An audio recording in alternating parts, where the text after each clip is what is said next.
kata Allah, perangai munafik, orang yang penyakit dalam hati dia banyak, iman dia sakit, hati dia rosak, perangai dia kalau dia dapat berita baik ke, berita tak baik ke, minal amni awil khawfi, Allah sebut berita elok ke, berita tak elok ke, perangai munafik ni dia tak tengok dah. Dapat berita, yang penting mesti kena jadi nombor satu.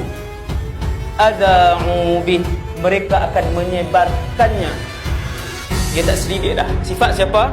Sifat munafik. Hati-hati. Sehari je murtad, sehari je keluar daripada Islam, sehari je habis pahala dia. Zaman bila? Zaman ni lah, zaman hari ni. Bukan 10 tahun lah.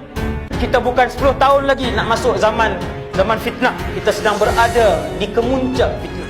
Benda fitnah itu dalam WhatsApp sahaja sudah 2,500 dosa besar satu hari kita. Yang ni lah yang disebut akhir zaman, satu fitnah sehingga menjadikan kehidupan kamu gelap gelita.